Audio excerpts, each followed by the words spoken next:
Now, the video tonight, I think, is a good video, and it's not one of the old ones. This is one of the newer videos, but I think he does a good job with it as well.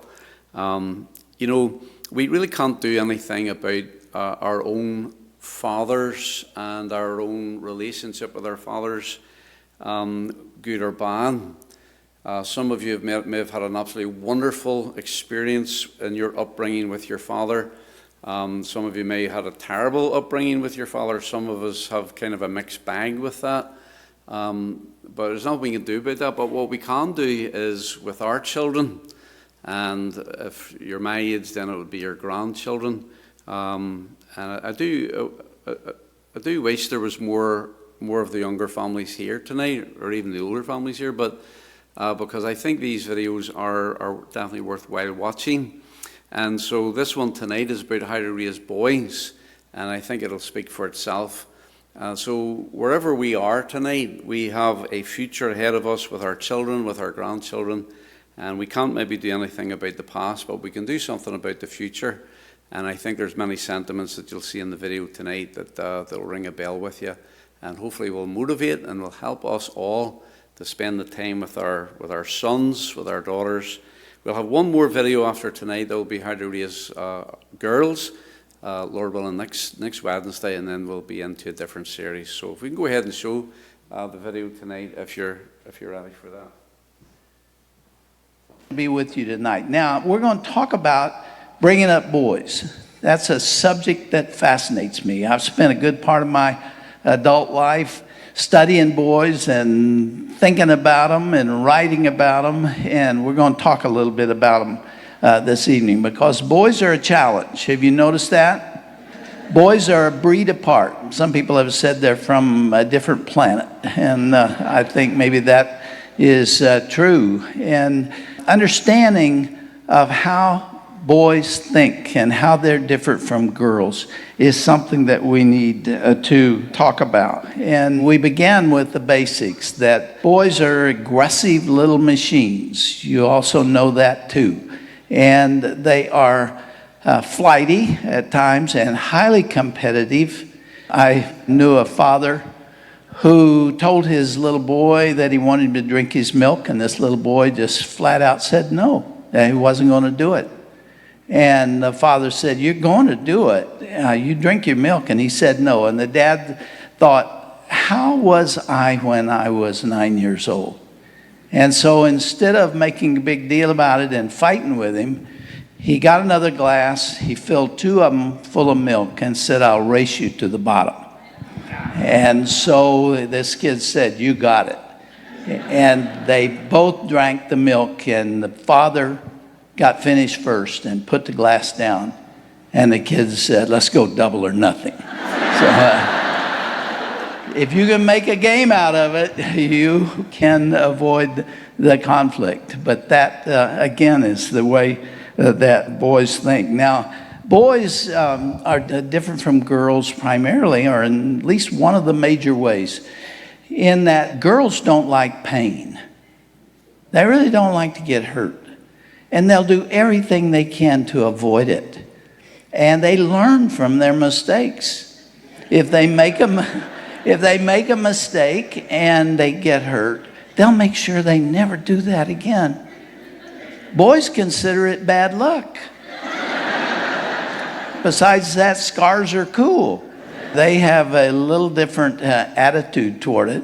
So the difference between them is very evident early on. Dr. Del Tackett, when he was a child, he told me that he cut a limb, like this, a little Y, and he made a slingshot out of it, and he put rubber bands on one side. He didn't have enough rubber to put it on the other side, so he just put it on one side, and then he put a leather pouch there to put a rock in. He was about ready to shoot it, and his father came out. And his dad said, "You can't do that." And he said, "Why not?" And he said, "Because that thing is going to hit the side and it's going to bounce back and you're going to get hurt." And he didn't believe it. Dad went back in the house. He put a rock in, fired it. It hit the side, bounced back, and hit him right here. What did he do? put another rock in,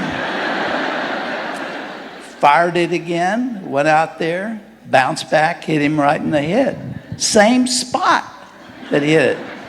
That is something that a girl would never do, but a boy would. My uncles, I had two twin uncles who were kind of feisty, and they're gone now. But when they were 3 years old, my grandmother was shelling beans, and these two little twins were watching the mother shell the beans. And my grandfather came through the room and walked to the door. He was going to work, and he turned around and he said, "Don't let those boys put those beans up their nose." Well, that wasn't real smart for him to say that. And as soon as she looked away, they jammed beans all the way to their sinuses on both sides, both of them. Well, my grandmother couldn't get them out. And in those days, you didn't run to the doctor for everything, so she left them in there. 3 days later, they sprouted. And she had a problem on her hands because these little green plants were growing out their noses. That was only one of the things that she had to deal with. Another story from that same generation, my father was playing, I was 9 years old, I think. He was playing in the yard, and some other boys dared him to crawl through a pipe that was a block long. It was a drainage pipe. Now, you dare somebody to do something, you have to do it, right? So he got in there and he started crawling, and it was just big enough for him to get into it. And he got halfway and he got stuck. I mean, I have a little claustrophobia. If that happened to me, I would lift the whole earth to get out of there. And he was stuck in there. And honestly, if the kids had not told his parents where he was, he could have died in there. But he was stuck. And he managed to wiggle through and got on through the pipe. But again, these are things you have to deal with boys. I was one of those boys too. And it's a generational thing. When I was about 9 or 10, I loved Tarzan. I mean, I wanted to be Tarzan of the apes. And this was my great desire to swing like Tarzan. You know, he used to go through the forest swinging on vines. That looked so neat to me. So when nobody's watching, I was alone. I climbed up in a pear tree, and I was about 12 feet up. I took a rope with me, and I tried the rope on the limb, but I made one little mistake. The distance from the limb to the ground was shorter than the length of the rope. And I pushed off. And all the way down, I'm thinking, something's not right here. And I landed flat on my back. I knocked all the air out of the state of Oklahoma. Have you ever had the wind knocked out of you? I couldn't breathe. I thought I was dying. My great-grandmother came out, and she somehow managed to get me into the house and put me to bed. I stayed about 20 minutes, and I was up and going again. It's no big deal. It's just a day in the life of a child. Now, tell me, why are boys like this? What is it that motivates them to do this? And it depends on who you ask. In the late 60s and 70s and 80s, if you asked that question about what's wrong with boys and why do they do these things that they do, you would have gotten a universal answer. The answer was that they were raised by patriarchal bias. In other words, fathers have twisted and warped them by teaching them those things. And we all know that that is goofy, but that's what they thought and what they believed. And they not only believed it, but they began teaching parents how to raise their children. Obviously, they thought that boys needed to be fixed. And so they began writing books for it. Have you ever heard of a book called Free to Be You and Me? Marlo Thomas wrote that. That book sold millions of copies. The subtitle tells it all. It says, "The First Guide to Non-Sexist Child Rearing." And that's what it was about. The essence of it was girls need to be more like boys and boys need to be more like girls. That book actually told boys that they can be anything they want, including mommies and grandmas. It was one of the dumbest books that has ever been written. But it was very popular, and I think you can still probably find copies of it out there. Gloria Steinem wrote her own book about that same subject. And Germaine Greer wrote one called The Female Eunuch that was even more outrageous than that. And that idea took the nation by storm. I was in graduate school at the time. It was there. It was in the textbooks. It was in what the professors were saying. It's what psychiatrists were saying and psychologists were saying. It is what Phil Donahue said on television nearly every day or two. And everybody believed it. And it swept the nation. It was amazing to me. And I didn't get the memo. So I was opposed to it. And when I wrote What Wives Wish Their Husbands Knew About Women, I pointed out the fact that males and females have a different chromosomal pattern that's in every cell of the body. And girls have a menstrual cycle and boys don't. And women go through menopause and men don't in the same way. You know what it was? It was the first example, I'm speaking of unisex, the first example of political correctness that became mandatory. You had to believe it. If you didn't believe it, you were punished for not believing it. It's like a lot of the things that are out there today. Just because everybody's saying it, don't believe it, because those things have a political basis to them. Fortunate thing is that some medical discoveries rescued us, thankfully. Because in the late 80s and early 90s, there was the development of medical imaging devices, which allowed you to see the brain without opening the skull. And you could compare what was happening. And all of a sudden, there was a shocking discovery of just how different the male brain is than females. Then it began to spread across the country, and especially the professional community saw very quickly that we had been wrong and that we really need to recognize the physiological and genetic and hormonal differences between males and females. Dr. Laura Brizendine is a psychiatrist from Yale. She wrote an outstanding book called The Female Brain.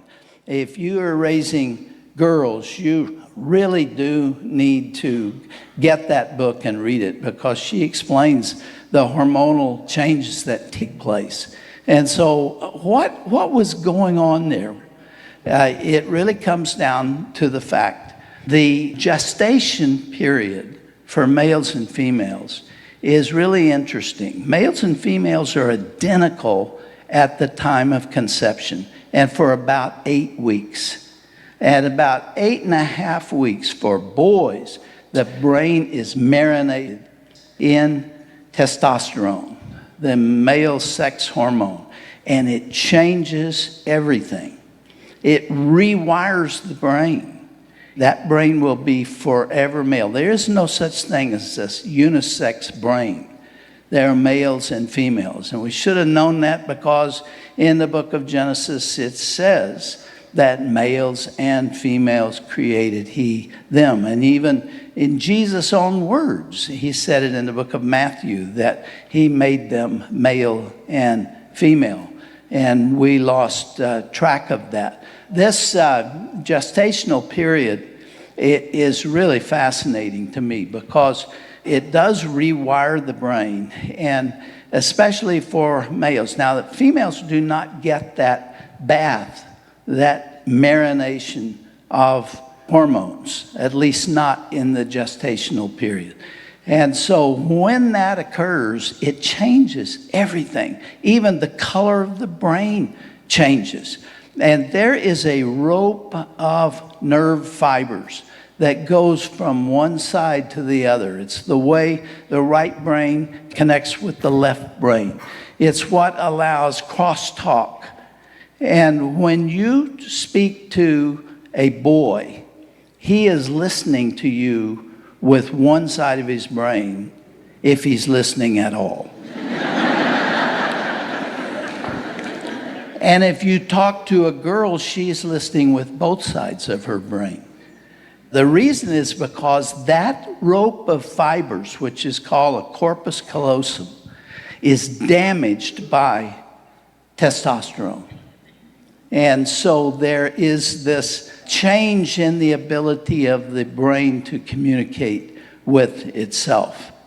And girls don't go through that. It's why boys don't communicate in the same way that girls do. It's why boys don't talk, why men don't talk as much as women do. Have you noticed that? Shirley and I were on our way to the Denver airport again. We were sitting in the back seat, and two of the security people from then Focus on the Family were driving, two guys. And we're driving along. Shirley and I are talking up a blue streak, and these guys don't talk at all. The one who's driving, Mike, finally, about halfway there, says, I think the traffic is going to be heavy today. The other one says nothing. And I'm waiting. I mean, he's put something on the table. And the other one, who's here tonight, by the way, he doesn't answer. And about 15 minutes later, I promise you, he says, I think you're right.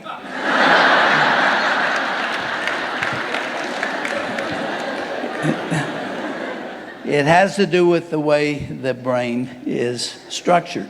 Now, between 6 months and 30 months of age, females get their bath of hormones, only it's estrogen. They have 20 times more estrogen than males do. And their brain is not damaged. You know, when we say males have brain damage, there's some evidence for that. But the female brain is not damaged, but it's changed. And from that point on, she will be more relational. Friendships will matter. Nurturing matters. She cares about people. She talks more. There are all kinds of changes that take place that make her forever female. I mentioned Dr. Brizendine. She told a story about a mother who had a 4-year-old daughter, and she was determined to do what Marlo Thomas told her that she was supposed to do. So she gave her little girl all the masculine toys, everything, and did not give her feminine toys or toys for girls because she wanted to make her more balanced, this 4-year-old. And so she gave this little girl a red truck, a big red truck. And this mother came in, opened the door, and she found that little girl sitting in a chair with the truck on her lap, wrapped in a blanket. And she was talking to her, and she was saying, "It's going to be okay, little truckie. Don't worry, little truckie, it's going to be all right." She was nurturing the truck. I've heard people say you put a brick in a little girl's room, she'll try to nurture it because that is the way she's made. What's going on there?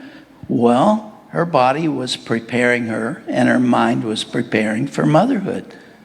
That's the way she is designed. So males and females are designed for a different purpose. And the changes that occur will have lifelong implications. And we need to understand that in the way we relate to them. Mothers who are here, those who are raising boys, there's something else you need to know, something very important. Girls have one developmental crisis that they go through, and it is puberty. The female brain is bombarded by estrogen, and the female herself, the little girl at about 11 or 12, is reeling. It's what all those tears are about, and slamming doors and overreacting to things and feeling like this is the end of the world. That takes place for a girl in puberty because of what is happening to the brain with estrogen. Boys go through that too. It's very similar. So what's the difference? Boys go through two crises. The girl only goes through one. The boy experiences this when he is born. He is bonded to his mother. She is everything to him. And her world is him. Recently, I saw a television program on D-Day, and they were talking about what men say when they're dying on the battlefield. What do you think it is? Mom. They say mom because of that attachment to the mother. But it shouldn't stay that way. This may come as a surprise to some of you, that the attachment to the mother between 6 months and 5 years needs to pull loose. And that little boy needs to attach to a male figure, hopefully a father. That's very threatening to a mother because she sees it happening. And she realizes this child is moving away from her. It's not only normal, it must happen. Because otherwise he will not know what it is to be a man. And the father needs to teach him what it needs to be a man. And so if the dad is missing or is abusive or is uninvolved or there's a divorce that takes place and the mother, single mother, is trying to handle this boy on her own, she really does need to get a substitute for that responsibility and to look for an uncle or a coach or a teacher or a neighbor or somebody that can play that role of teaching that boy what it means to be a man, because a boy is not born knowing what it means to be male, and that has to occur. And so there is a crisis that takes place until that transformation. The role that the father, who really ought to be the one to do it, plays in the life of that boy is extremely important. There are about 5 or 6 things that a boy needs to learn from his father. The first is to respect women. Now, how do you do this? How do you go about getting these things across to a boy? Well, you need to teach him how to relate to girls. Don't ever pull up in front of a girl's house that you want to take out and honk the horn. You don't do that. She should never even go out if that should happen.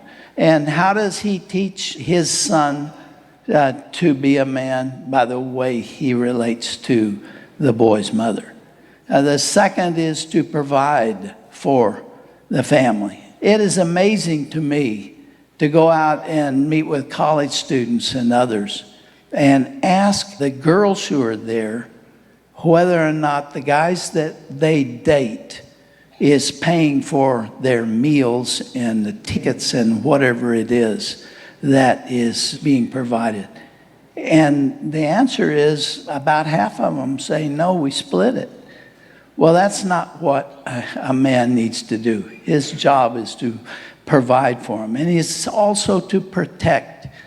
I saw a television commercial for an alarm company that had a man and woman in bed, and they hear a bump downstairs. And this guy sits up and he says to his wife, should you think you ought to go check this out? No, you jerk, of course you ought to go check it out. What are you going to do, send your wife down there to check it out? We've lost sight of that. We've confused the roles so much.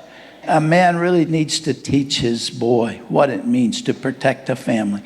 And fourth is he needs to provide leadership for the family. Well, what does a dad say to a boy about leadership? Tell him not to be goofy. Women do not follow men who are goofy. You can have a good time, you can laugh, you can do things with friends and so on. But maintain a certain masculine dignity if you want to lead. And that's a role that I think God has assigned to men. And then finally is the spiritual guidance that a man should provide for his family. And you teach that by talking about morality and decency and dignity sexually. And a man needs to teach those things to his boys. And now those are some understandings of bringing up boys that moms and dads ought to think about. Now I need to tell you something. My father was an evangelist, and he was gone a lot. And he was all over the place. He was the prominent evangelist in our denomination. And that worked out real well till I became school age. I went with him in the summer, and it didn't matter. But when I got to be 6 years of age and was needing to go to school, there wasn't homeschooling in those days, that I was a problem for my parents. And my dad felt like he needed my mother, that he had to have my mother, and she needed to go with him. And so I was left with my great aunt and great uncle for a little over a year. And I remember sitting in the floor the day they drove off. Now, they would come home every 6 weeks or so, but I was given to somebody else to raise at a critical time of my life. And looking back on that, I became a brat during that time because I felt abandoned. I wasn't mad at my parents, but I showed the effects of it. My great aunt both of them were older, and it was a very hard time for me. And my dad, after a year, came home, and he looked at me, and he said to my mother, "Jimmy is becoming their son, not ours." And he made the sacrifice, and it was a big one, that my mother would stay home and raise me. And that's what they did. They bought a home in Bethany, Oklahoma, and my mother raised me. My dad would come home every 10 days or 2 weeks. When he was home, he was mine. We fished, we hunted, we built things, we did all kinds of things. He found a way to make it up. He found a way to be into my life, but it was hard for him. And when I turned 16, I didn't have what was needed for a boy, which is discipline and supervision and time with dad. You know, boys who don't have that kind of masculine leadership, are like a car going down a road 70 miles an hour.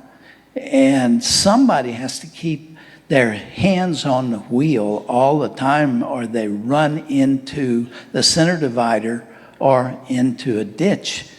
And when I was 16, that was happening to me.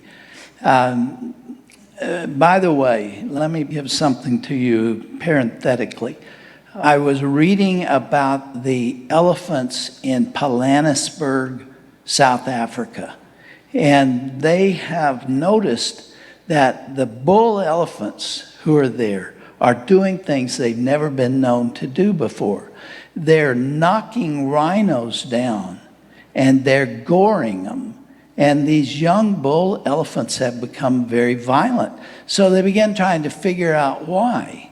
What is going on? And they traced it to the fact that when the herds became too numerous, that the wardens had to come in and shoot the big bull elephants. It's a horrible thing. I've seen photographs of it. The elephants are panicked and they're in a circle and they are killing the big bull elephants. Well, what has happened is that deprived the young bull elephants of discipline, and they are violent. And now, you can't draw a direct parallel between elephants and people, but I think there is something relevant there where you have 70% of inner city kids being born without fathers. And they're not there to rein them in and to teach them the way the big bull elephants taught the younger bull elephants. And I was being deprived of that. I didn't have it because my dad was gone at a critical time. So at 16 years of age, I got testy with my mother. I had never taken her on before. I never really did anything terribly wrong. I was a virgin when I got married, and I didn't drink. I didn't do the partying things. But I was starting to break loose, and my mom could see where it was headed. And so I went to a party one night, and my mom knew that I was there. I didn't ask her. I went.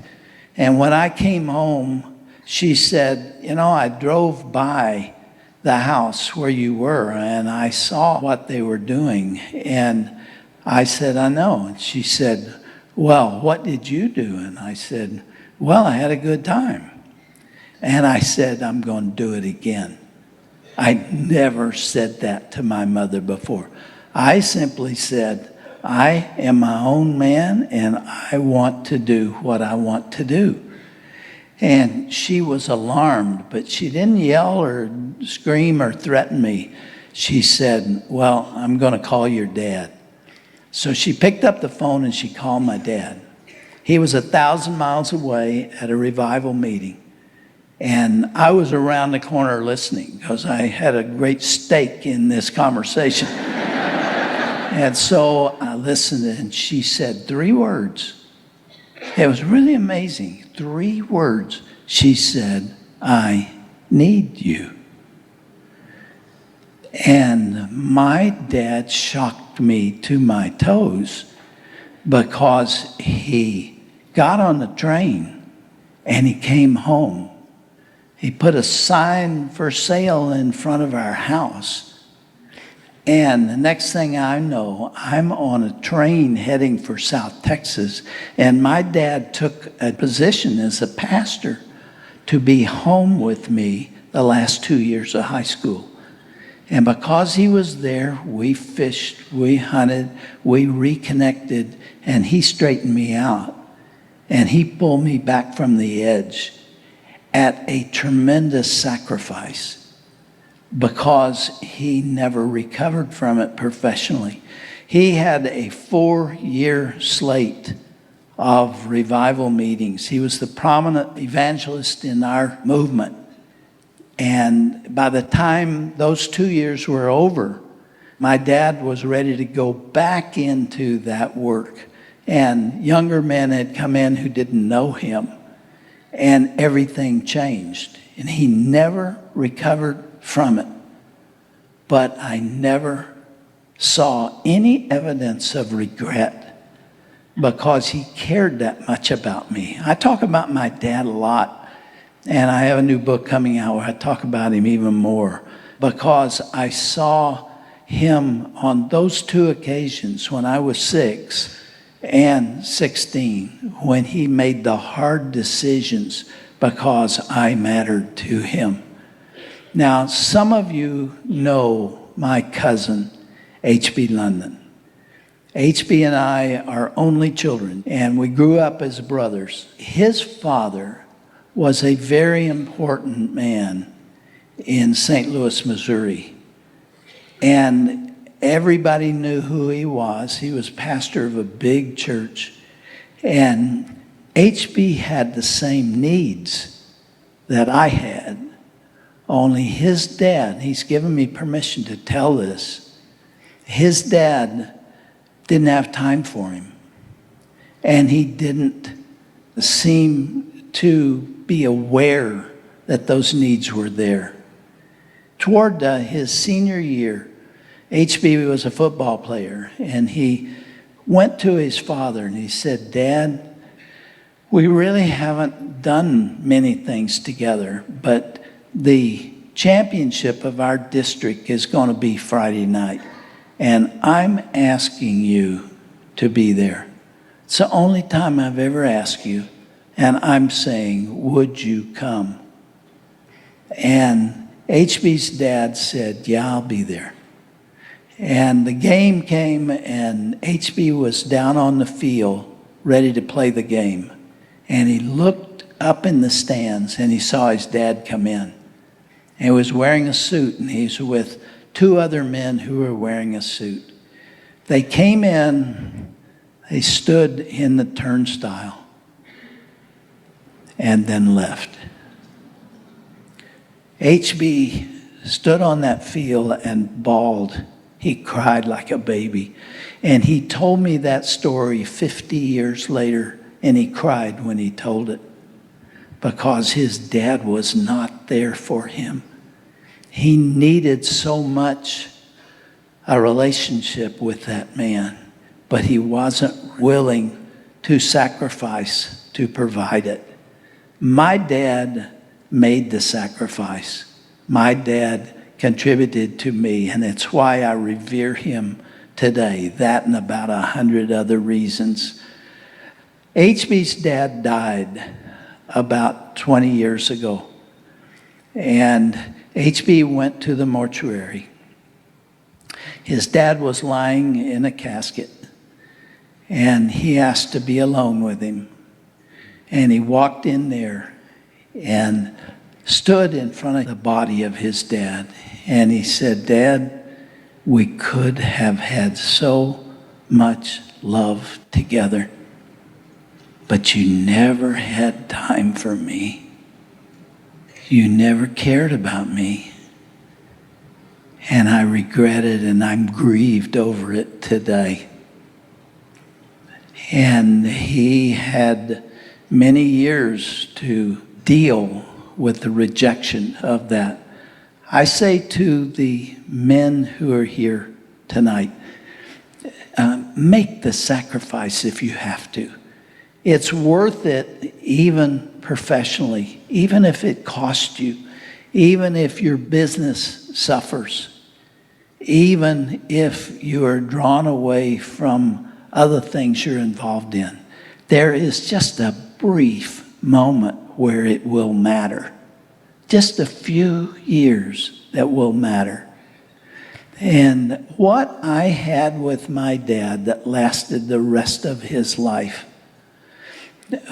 came out of those 2 years that we spent together. He prayed for me all those years. And we were able to pick up whenever we were together. And we had so much in common together because he cared for me. To the mothers who are here, I don't know if you've ever heard anybody say this to you, but hold them close and love them and let them go. You have to let them go. When I was about 17, I was given a job on a shrimp boat. And my mother didn't want me to go because that's dangerous out there on the seas and doing all that you have to do on a shrimp boat with very rough men. And she didn't want to let me go. And I remember saying to her, Mom, how long are you going to hold me close?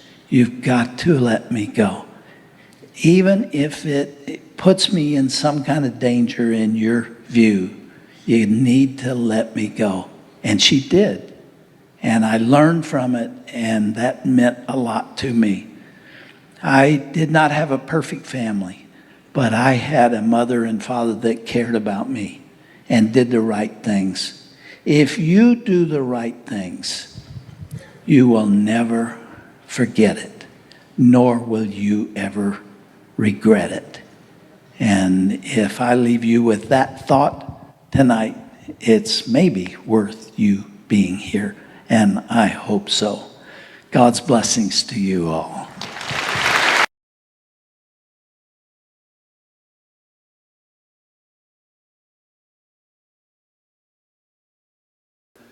I felt it was, and it's kind of one of the reasons why I wished we had a whole house full here tonight, because there's families that maybe are not here that really needed to hear that.